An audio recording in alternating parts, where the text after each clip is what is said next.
The colony of Grey Rock stood at the edge of known space. Beyond it stretched a vast region of stars with no maps, no charts, and no names.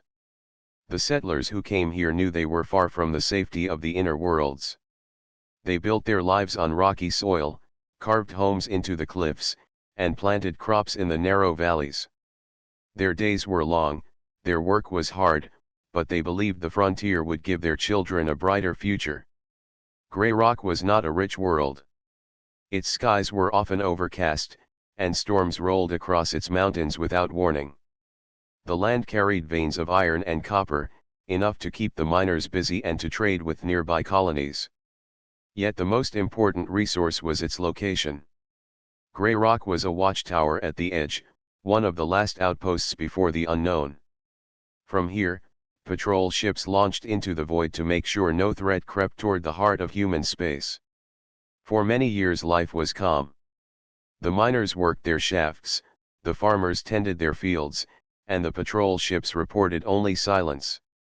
The settlers grew used to the idea that the frontier was empty.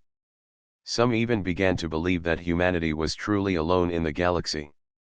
That belief began to crumble on a quiet evening when the patrol ship Seeker 2 failed to return. The Seeker 2 was a small vessel, crewed by 6 men and women who knew every corner of the frontier. They had flown the same route dozens of times. Their commander was cautious, never reckless, and the crew trusted him. When the ship did not send its routine check-in signal, the colony first thought it was only a delay. Communication lines sometimes failed in storms or during solar interference. Yet when hours turned to a full day, worry grew heavy in the hearts of the settlers. The governor of Grey Rock called an emergency meeting in the central hall. Farmers left their fields, miners left their shafts, and traders closed their shops. The hall was crowded with faces marked by dust and fatigue. The governor, a steady man named Bren, stood on the platform. His voice was calm, but his eyes carried the weight of concern. He told the people that Seeker 2 was missing.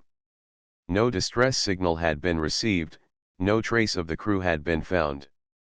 A second patrol ship had been sent along the same route to search. The settlers listened in silence.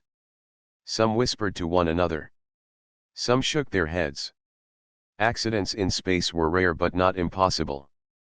A reactor could fail, a drive could misfire, or a meteor could strike at the wrong moment.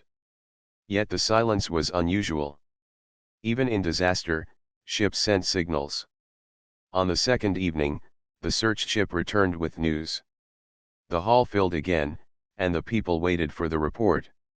The officer who led the search looked pale. His voice was steady, but it carried unease. They had found the wreck of Seeker 2. The vessel drifted near the edge of a star system with no habitable planets. Its hull was torn open, pieces scattered across the void. The officer showed images to the crowd. The metal looked ripped, not burned. No sign of fire, no sign of explosion. The damage was uneven, as if something had clawed through the ship's skin. Gasps rose from the crowd. The officer explained further. There were no bodies. The crew was gone.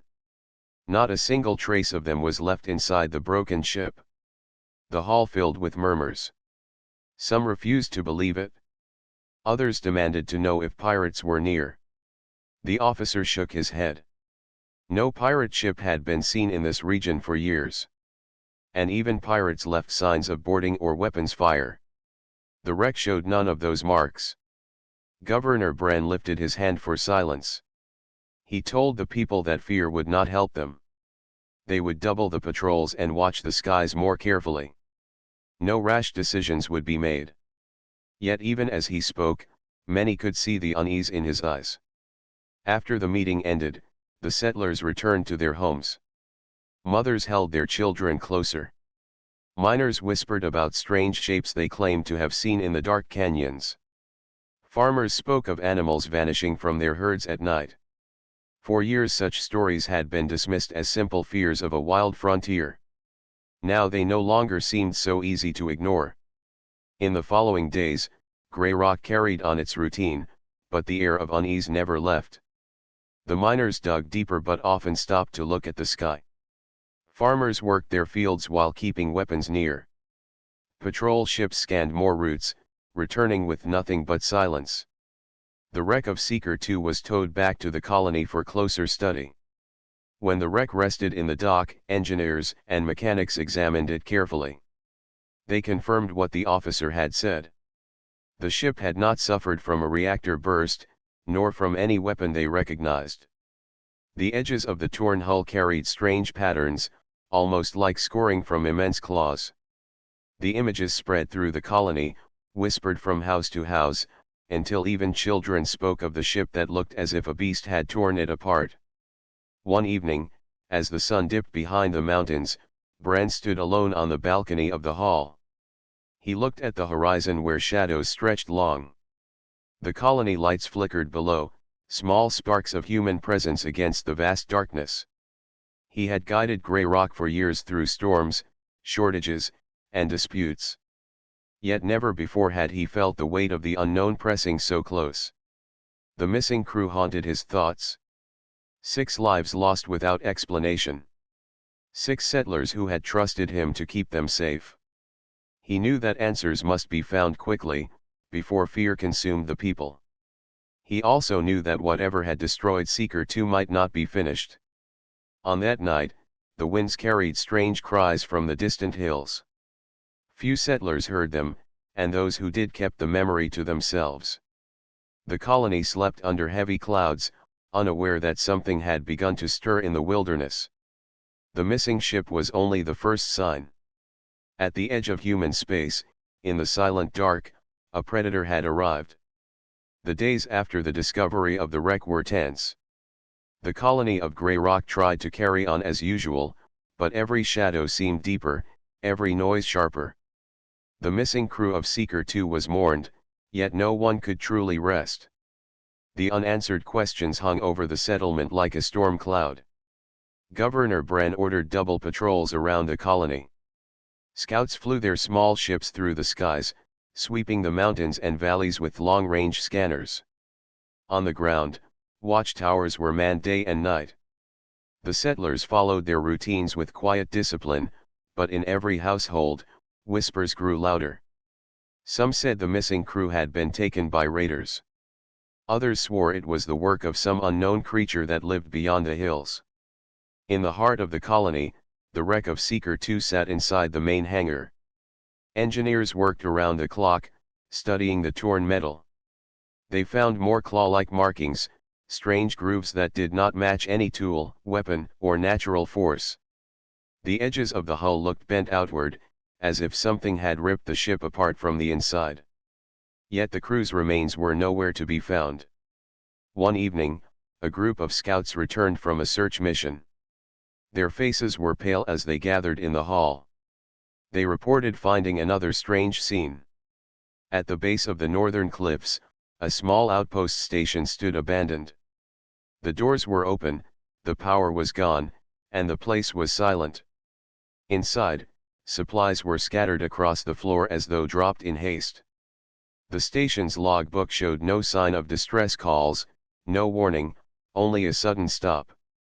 The scouts had also found something outside the outpost. In the dust, there were deep impressions in the ground, far larger than human footprints.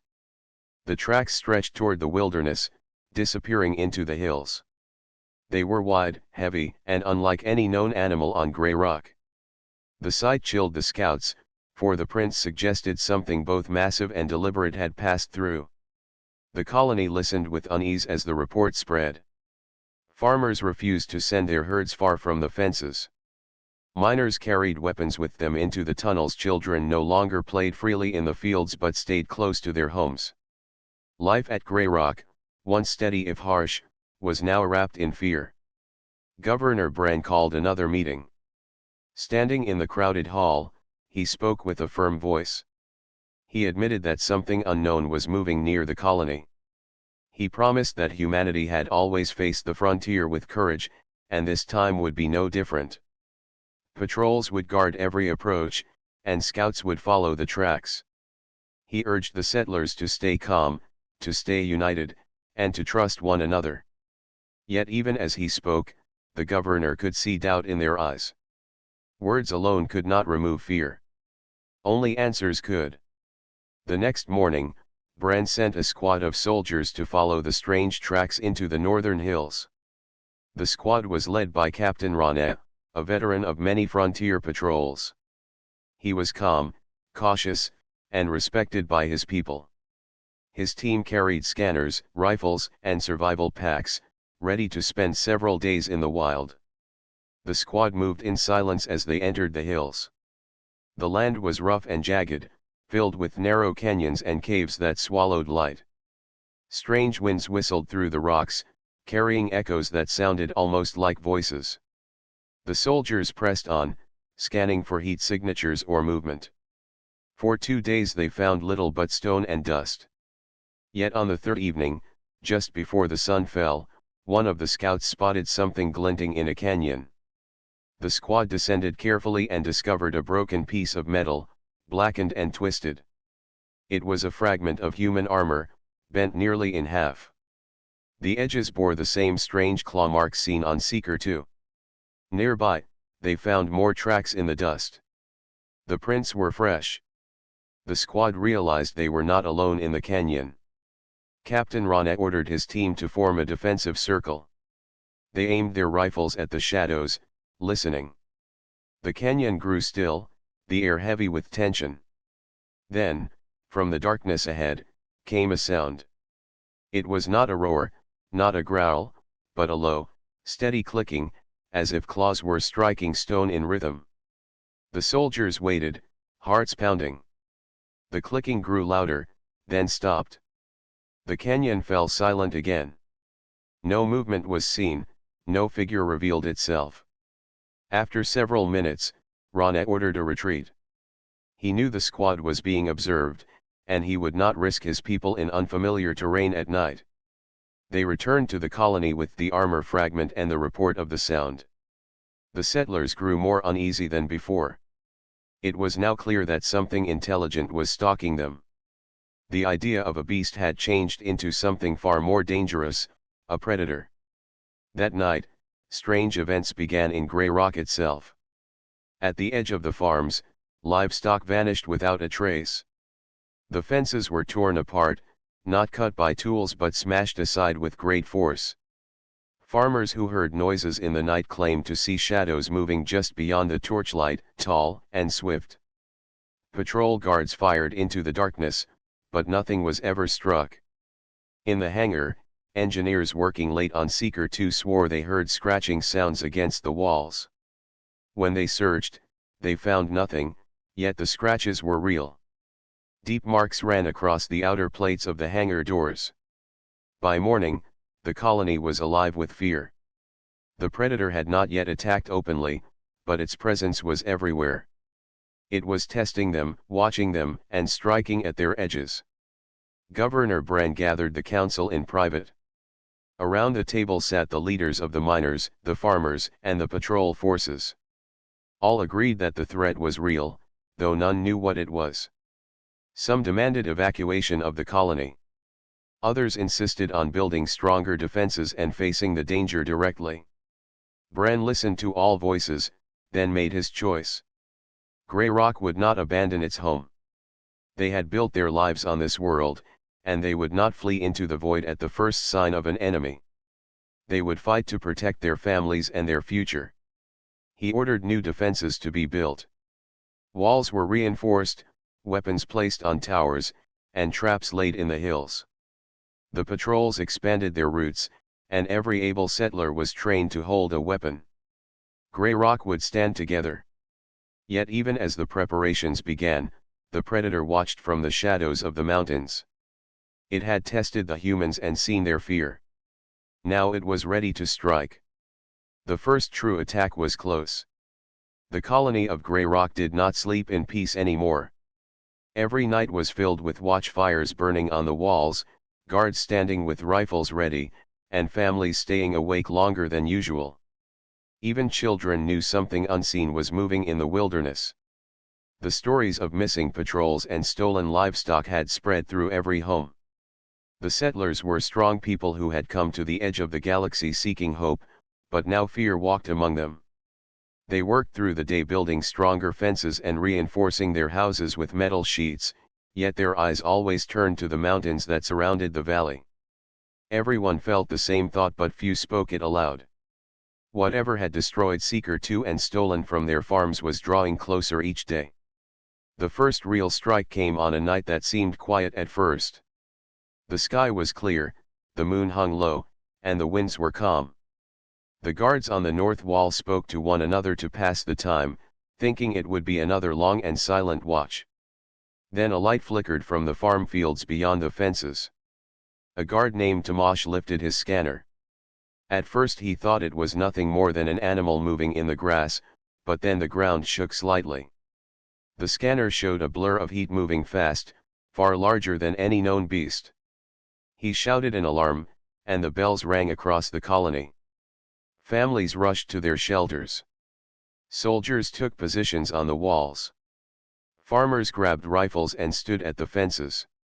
The night filled with shouts, the sound of weapons charging, and the pounding of boots on stone paths. Governor Bran himself came to the wall, his coat thrown over his shoulders, his eyes searching the darkness. The blur of heat stopped at the edge of the fields. For a long moment, silence fell. The guards waited, hearts beating fast. Then the fence collapsed with a crash, as if struck by a massive weight. A shape burst into view. It was taller than a man, perhaps twice the height of the tallest settler. Its body was broad and powerful, covered in dark plates that glistened in the moonlight. Its limbs ended in claws sharp enough to cut through metal. Two eyes burned with pale light, unblinking as they scanned the wall. The creature moved with speed that no one expected from its size, slipping through the broken fence with frightening grace. Shouts rose from the guards. Rifles opened fire, red bursts of light striking the creature's body. The beast staggered once but did not fall. Instead, it leapt forward with astonishing strength, crossing the distance between fence and wall in seconds. It struck the stone barrier with claws that cut deep grooves into the rock. Dust rained down as pieces of the wall cracked under the force. The settlers fired again and again. Sparks flew as bullets and beams struck the creature's armor like hide. Some found softer spots, and dark blood sprayed across the ground, yet the predator did not retreat. It climbed higher, its glowing eyes fixed on the guards above. Panic rippled through the defenders. Some wanted to fall back, but Captain Ranesh shouted for discipline. His calm voice cut through the fear. He ordered heavy rifles brought forward, weapons strong enough to punch through vehicle armor. When the shots hit, the beast roared for the first time. The sound rolled across the valley, a deep cry that seemed to shake the ground itself. The creature leapt back from the wall, landing with ease despite its wounds.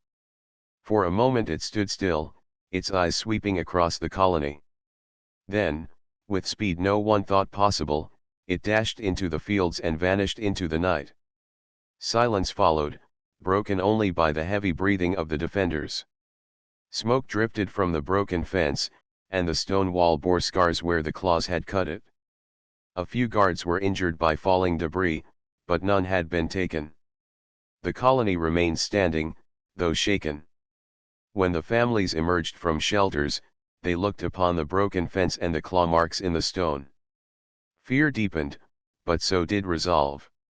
For the first time they had seen the enemy with their own eyes. It was no ghost, no story. It was real, a beast of flesh and blood, and it could be hurt.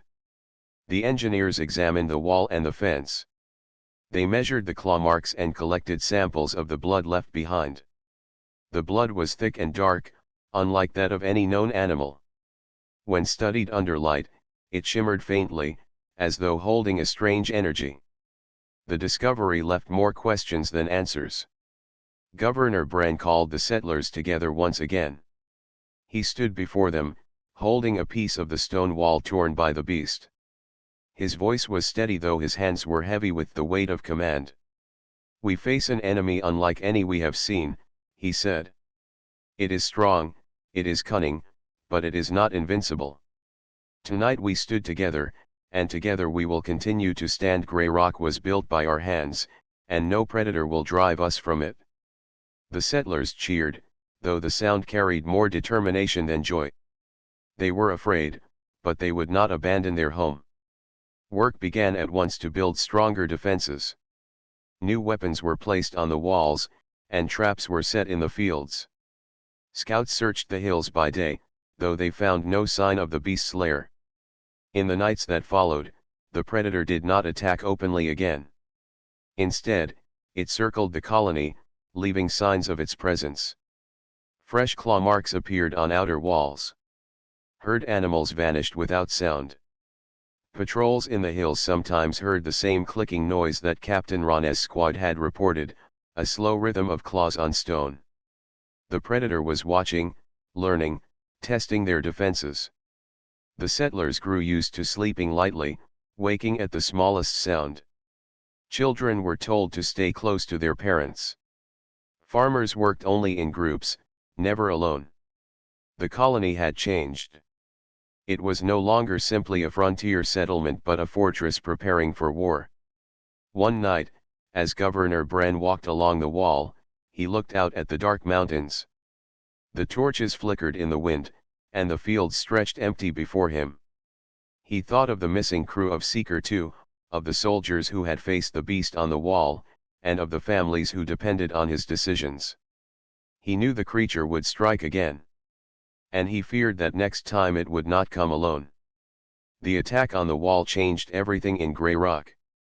The settlers had always seen themselves as miners, farmers, and builders, but now they understood that they were soldiers as well. Every man and woman capable of holding a weapon began training each morning at dawn. The sound of rifles firing practice rounds echoed through the valley. Children watched their parents drill in groups, marching in lines and learning to reload quickly. Even the elders contributed by sharpening tools into blades, repairing damaged fences, and preparing supplies. The image of the predator climbing the wall haunted the people, yet it also hardened their spirit. They spoke less of fear and more of preparation.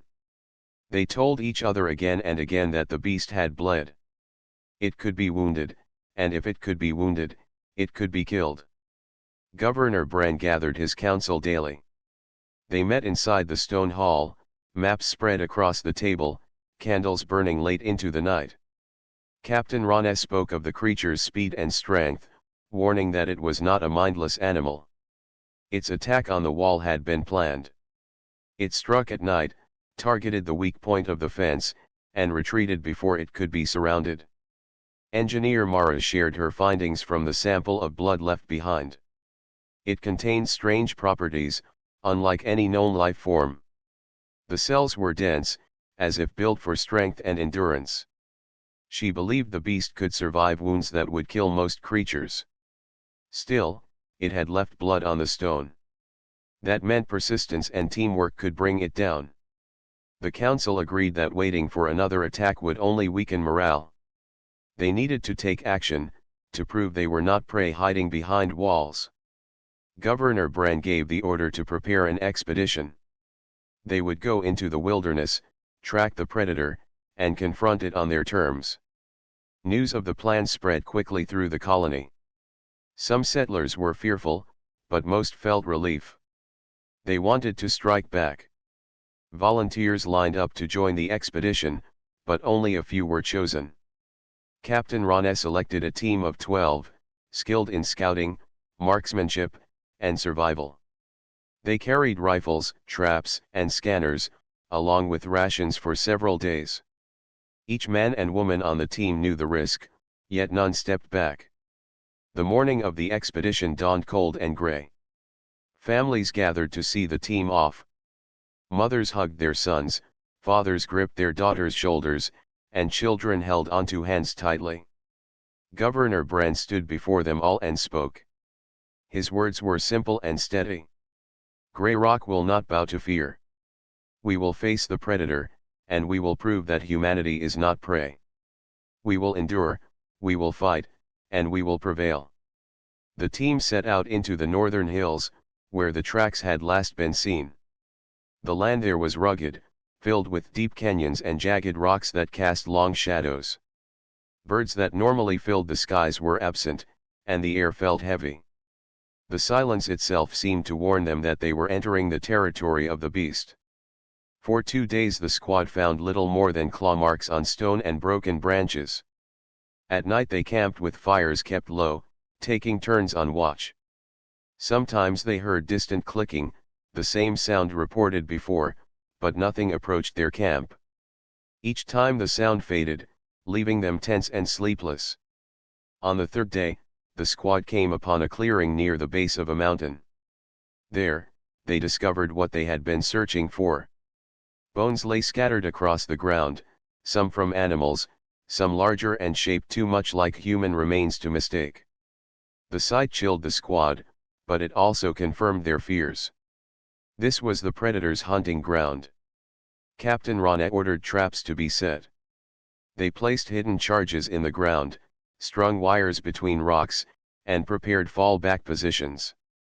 If the beast came, it would not face an unprepared colony wall but a battlefield designed against it.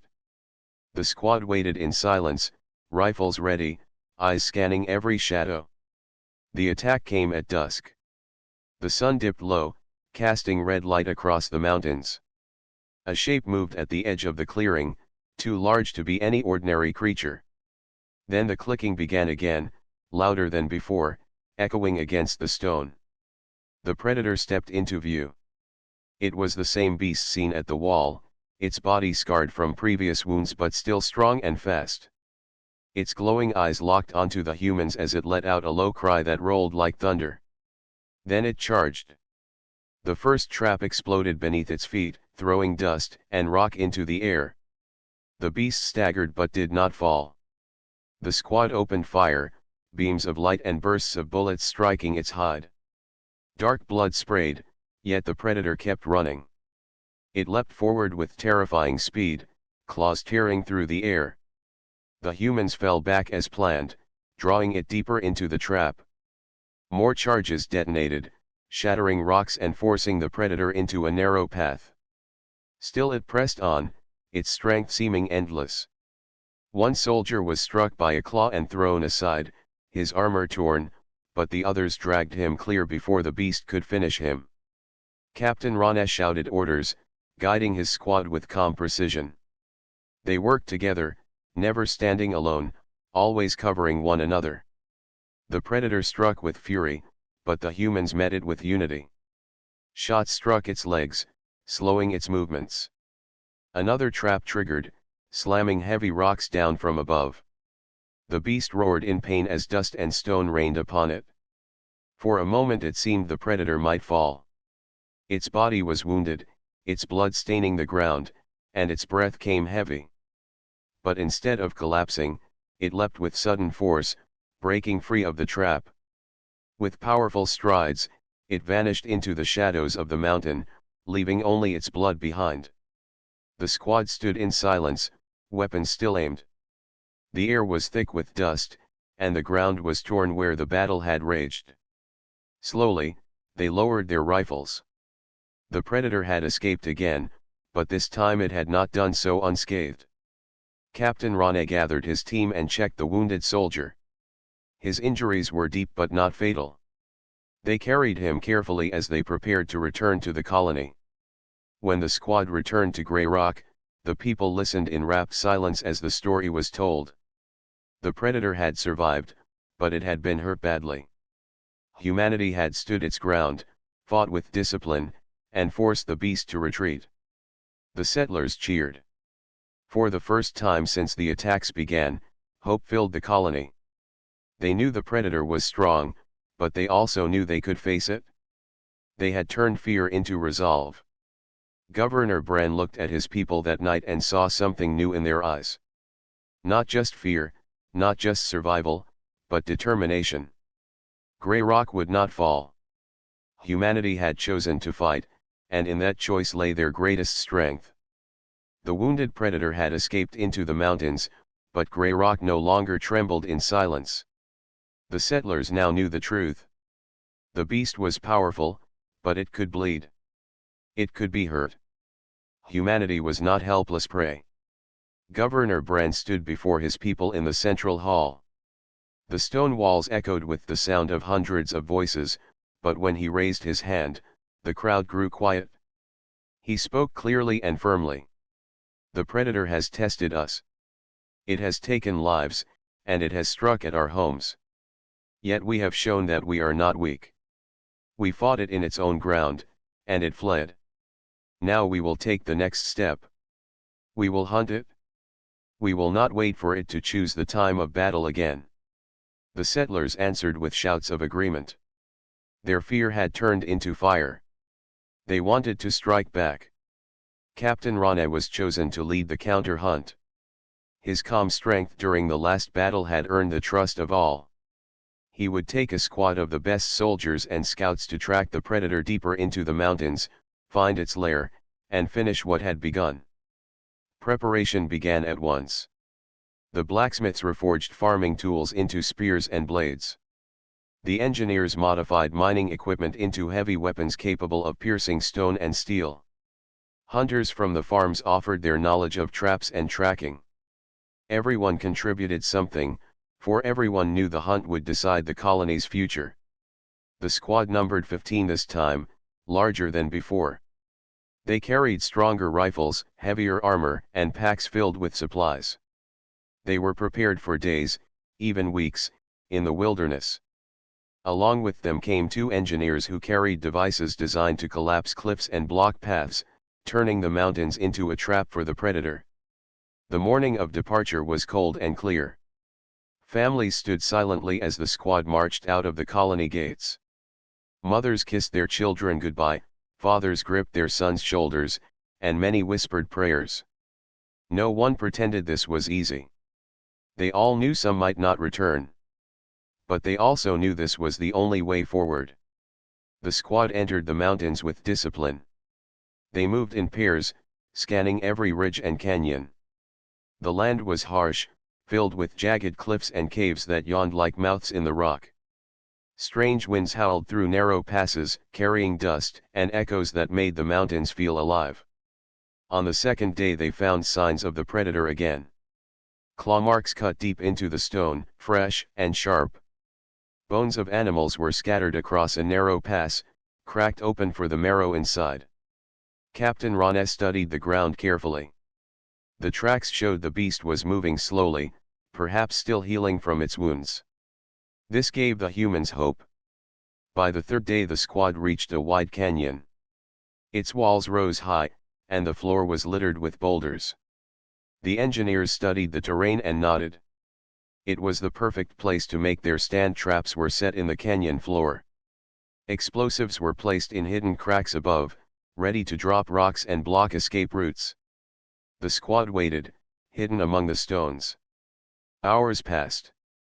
The sun moved low, and shadows stretched long. Then, as the first stars appeared in the sky, the clicking sound began. It echoed through the canyon, steady and cold. The squad tightened their grips on rifles. The clicking grew louder. Then the predator appeared at the far end of the canyon.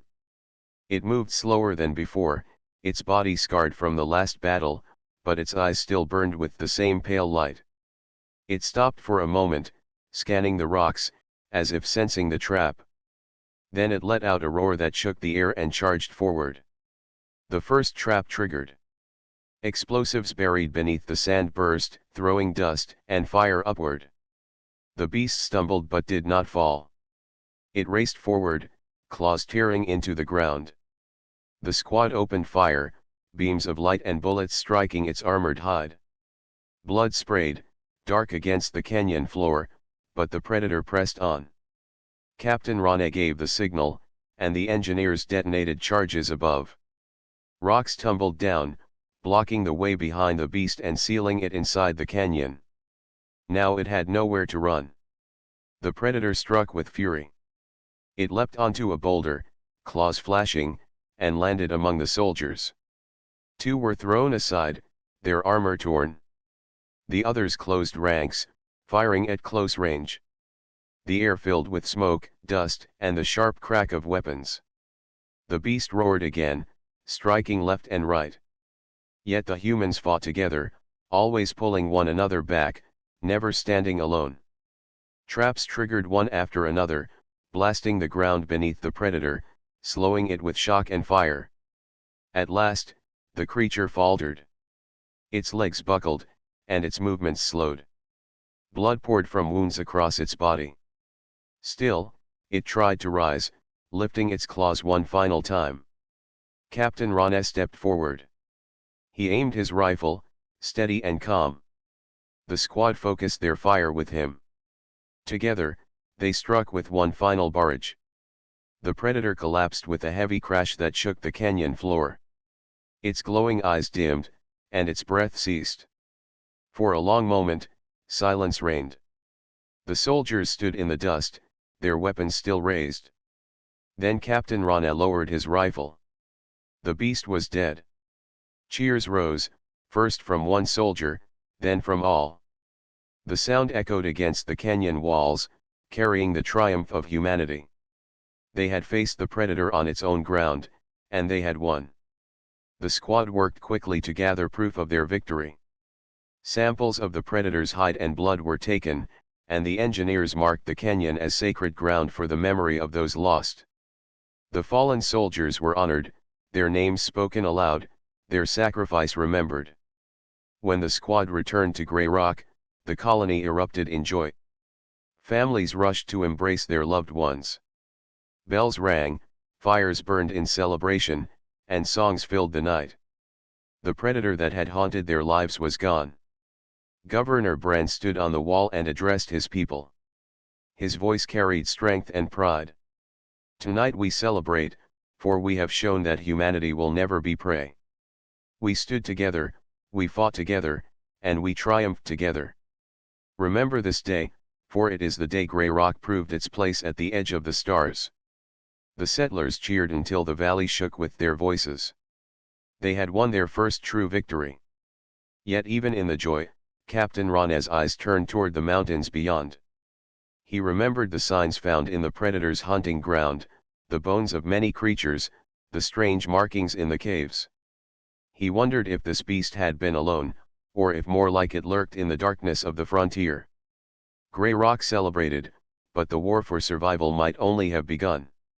The colony of Grey Rock glowed with celebration for many nights after the hunt. Fires burned on the walls, songs echoed through the valley, and children ran through the streets shouting stories of how the beast had fallen. For the first time since the loss of Seeker 2, laughter filled the air.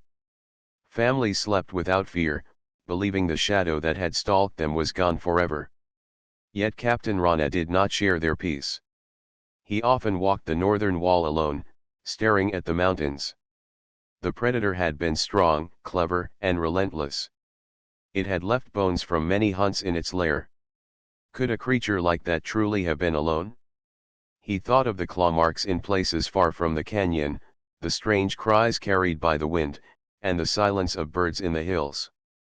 His heart told him there was more to come. One evening, as the sun slipped behind the peaks, a patrol ship flew in from the outer valleys.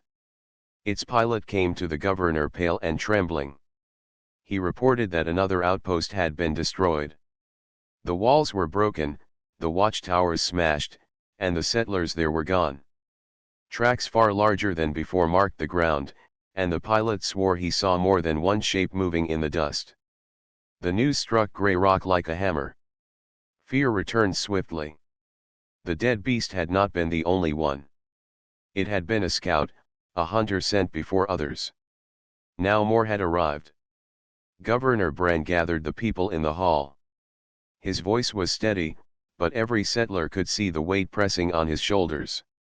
We faced one predator and proved we could stand against it, he said. Now we must face more. They are coming here, and we cannot run. This is our home. This is our world. If we do not fight, we lose everything. If we do fight, we may yet endure. The settlers answered with firm voices. They had once been farmers and miners, but now they were defenders. They would not abandon their land.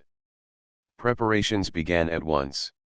Engineers worked day and night to build stronger weapons from mining drills and cutting beams. Blacksmiths reforged tools into spears with metal tips. The children carried water and supplies to the walls. Even the elders prepared arrows and bolts. Every settler had a role, for every settler understood this battle would decide their future. Captain Rana planned carefully. He knew the predators were stronger in open ground, so he designed a trap within the colony itself. Trenches were dug around the walls and filled with spikes. Explosives were hidden beneath the streets. The central square was prepared as a final stand, with barricades and heavy rifles placed in a ring. On the third night after the patrol's report, the predators came. The first sound was the clicking. Not one rhythm but many, echoing from the hills. The guards on the wall tensed as glowing eyes appeared in the dark, moving low and fast. Then the predators rushed forward. The fences shattered under their weight. The trenches slowed some, impaling those that leapt blindly, but others vaulted across with shocking speed. Beams of rifles lit the night as the settlers fired from the walls. The air filled with smoke, dust, and cries of battle. The predators struck with fury. One climbed the wall in a single bound, claws slicing through stone. Settlers met it with blades and rifles, their shouts rising above its roar. Another predator smashed through the southern gate, scattering defenders, before a hidden charge exploded and brought the gate down upon its back. Captain Rana moved through the chaos like a storm. His voice guided the defenders, keeping them steady. He ordered groups to fall back in good order, luring the predators deeper into the colony, closer to the central square where the final trap awaited. The settlers fought with everything they had. Farmers used spears, miners swung hammers, and hunters fired arrows tipped with fire. The predators were faster and stronger, but the humans were many, and they fought as one. Each time a settler fell, another stepped forward. Each time a predator broke through, it was met with a storm of fire. At last, the predators reached the central square. Captain Rana gave the signal. Explosives hidden beneath the ground erupted, shaking the earth and throwing dust high into the air. Barricades closed behind the predators, sealing them in. Now the final clash had begun. The battle was brutal. One predator leapt onto a barricade, striking down two defenders before being dragged into a pit filled with spikes. Another charged at Captain Rana himself. He stood firm, firing shot after shot until his rifle overheated, then drew his blade and met the beast head-on. With the help of his squad, he brought it down in a storm of steel and fire. The largest predator, taller than all the rest, pushed into the heart of the square. Its eyes blazed, and its claws tore through stone and metal alike. It roared so loudly that the walls shook. Settlers fell back before it, their weapons barely slowing its advance. Governor Bran himself stepped forward, rallying the defenders. He lifted a heavy rifle meant for mining drills and fired at close range. The blast struck the creature's chest, staggering it for the first time. Then the settlers surged as one. They struck from every side, rifles blazing, spears stabbing, and hammers smashing. The predator swung wildly, but the humans pressed on, refusing to break. At last, Captain Rana climbed onto the rubble of a broken barricade and fired one final shot into the creature's throat. The beast staggered, let out a final roar, and collapsed in the center of the square. Silence followed, broken only by the heavy breathing of the survivors. The predators lay defeated. The colony stood battered but alive. Grey Rock had won. The settlers gathered in the square, their faces streaked with dust and sweat, their weapons still in hand. Governor Bran looked upon them and spoke with a voice filled with pride. Tonight we faced not one predator but many. They came to test us, to see if humanity was weak. They learned the truth. We are not prey. We are hunters. We will guard this frontier, and we will endure. The settlers cheered, their voices carrying across the valley. They had faced the predators in open battle and triumphed. The cost had been heavy, but the spirit of humanity had proven stronger than fear. Yet as the fires burned and the wounded were tended, Captain Rane stood apart for a moment. He looked at the fallen predators, then at the stars beyond the mountains. These beasts had come as scouts. He could feel it. Somewhere out there, more would come. The frontier was no longer silent. It was alive with danger. But Grey Rock was ready. Humanity was ready. The smoke of battle slowly drifted away from Grey Rock, leaving behind broken walls, scarred streets, and weary settlers. The colony was alive, yet it bore the marks of its greatest trial. Fires still burned in the night, not as flames of destruction, but as lights of survival. The predators lay scattered in the central square and along the walls. Their massive bodies were silent at last, their glowing eyes dark. The settlers moved among them with care, studying the fallen beasts. For many, this was the first time they could look at the creatures without fear. Some reached out to touch the thick armor on their hides, marveling at its strength. Others whispered prayers for the friends they had lost. Governor Brand stood before the people as dawn broke over the mountains. His face carried deep lines of exhaustion, but his eyes still held strength. "We have faced the storm," he said, his voice carrying across the square. "We have seen the worst that the frontier could throw at us. And yet we remain standing. Remember those who fell, for their courage has given us this day. And remember this moment, for it will shape the future of all humanity." The people listened in silence, their hearts heavy with grief yet lifted with pride. For the first time, they felt not just like settlers, but like founders of something greater. In the days that followed, Grey Rock began to rebuild. Families cleared the ruins of broken homes. Engineers raised new gates where the old ones had fallen. Hunters patrolled the hills, making sure no more predators stalked the valleys.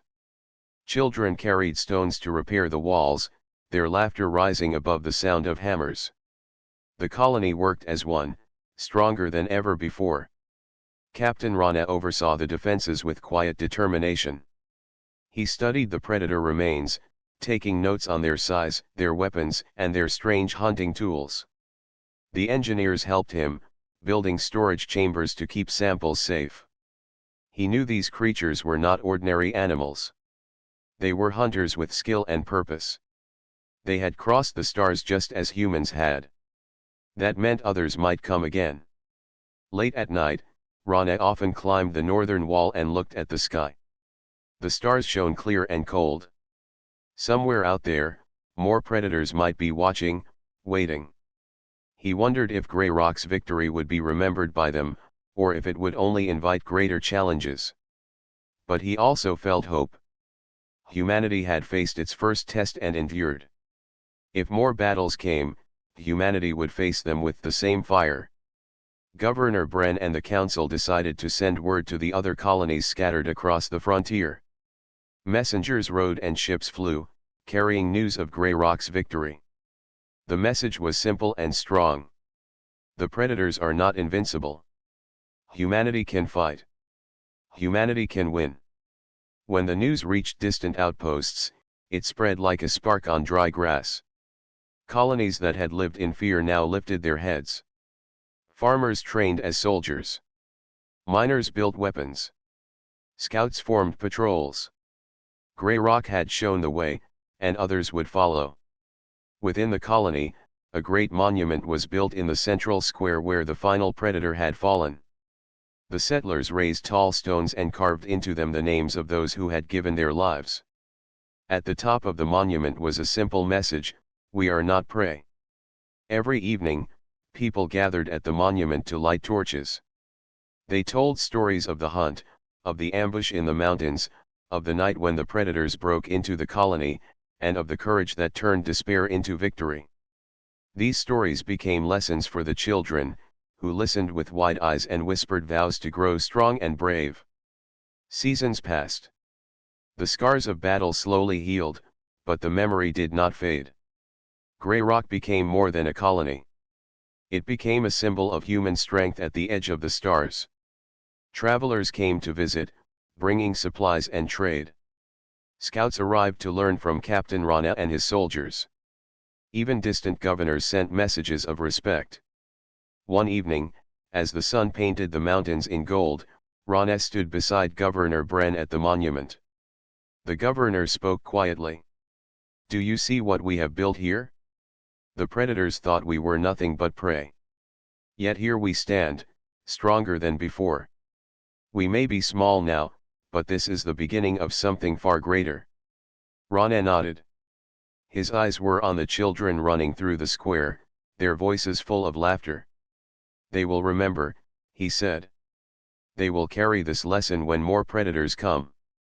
And they will be ready." The governor smiled faintly. "And so will we." That night, as the colony rested under the stars, the people of Grey Rock felt a bond stronger than walls or weapons. They had fought together, bled together, and triumphed together. No frontier was too far, no enemy too strong, when humanity stood as one. Far beyond the mountains, in the silent dark of space, ships of the predators moved unseen. They had lost their hunters, but they had learned something too. Humanity was not weak. Humanity was dangerous. And so, the predators watched and waited, their eyes fixed on the little colony at the edge.